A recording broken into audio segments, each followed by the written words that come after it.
Advent is a season of our faith that is about waiting, about hope filled anticipation, and preparation of our hearts and souls in a spirit of quiet, reflective trust.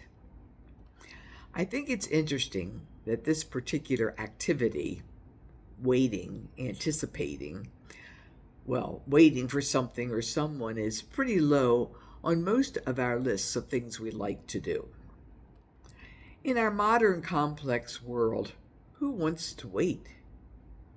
We live in a culture that seems to try and create a world where waiting is almost non existent.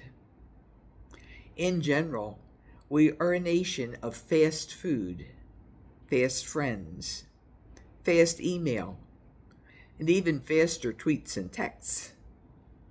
We want our water to boil in 90 seconds and our internet to be able to download apps, games, music, or movies at the speed of light. In this process of waiting, we create an environment in which there's always this feeling of not yet having what we need or hope for. There's also this great emphasis on the theme of joy on this Sunday, the third Sunday of Advent. So I'd like to reflect on this day about a faith-filled response of how we might find joy and not a hurried anxiety in this process of waiting. This morning we're exposed to the lives of three prophets, Isaiah, John the Baptist, and Jesus acting here as a prophet. Human beings and holy people who were experts in waiting. In their waiting and what their prophetic witness meant, offered those that listened to them, as we too listen to them this Advent Sunday, so many centuries later, of the joy and the exquisite hope that waiting for good things can bring. So, like them, we have to re-envision the process, that this whole process of waiting is a part of life. And as hard as it is to admit, it's a part of God's plan. A plan that is ultimately about our own and the world's joy. The prophet's work is to proclaim what is, to state things as they really are. Sometimes that means a proclamation that something incredibly wonderful is about to happen. Sometimes it's a proclamation of the corruption that exists and a warning to people that if they continue to choose death or violence, they themselves will die or be destroyed. Prophets have a very difficult but a very essential role.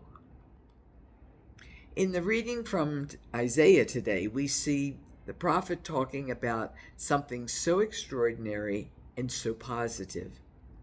He reaches back into the pain that is in the human hearts, those back then and our heart today.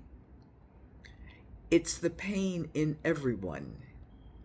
It's the pain of not yet being enough, of not being quite there yet. It's the pain of not being able to accomplish the goals we would like to accomplish.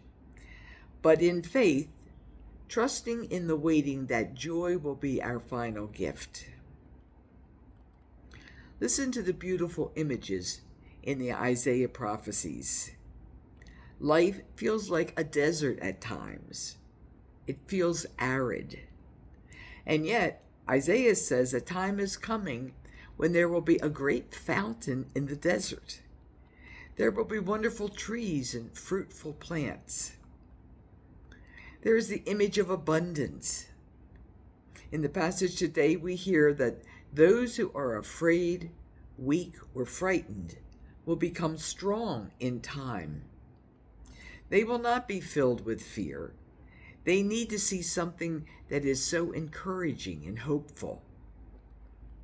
John in our gospel is very much in the right by saying the bad guys are going to be destroyed and the good guys are going to be saved. So wake up, people. Choose the right thing. John's recognition that Jesus would do a baptism in a different way was also so insightful. Jesus, too, was a prophet. I love this image of Jesus sending word back through John's disciples in today's gospel. Talk about insight. He says, John, pay attention to what's going on. This is so interesting because that's the phrase that John would say to everyone else. Pay attention. Wake up. Jesus becomes the prophet for John. He says to him, look at what's happening. The blind are seeing, the deaf hearing. Those mute begin to speak. The lame, they begin to walk. Then he says something extraordinary. You know, John, dead people are being raised.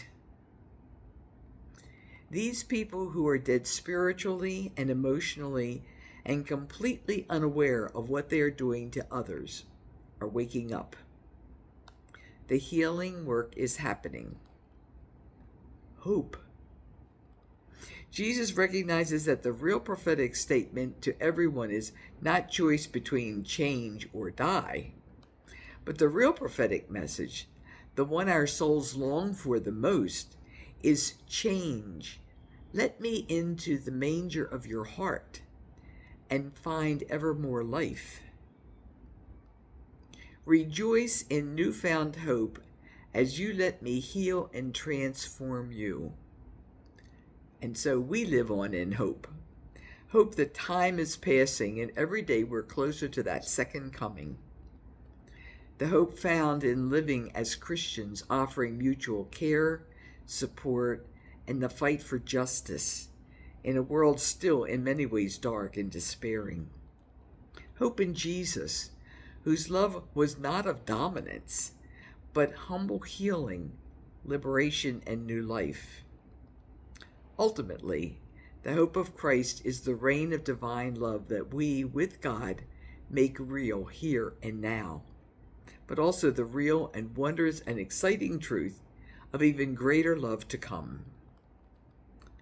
O patient, waiting, and expectant hearts, may we too be prophets.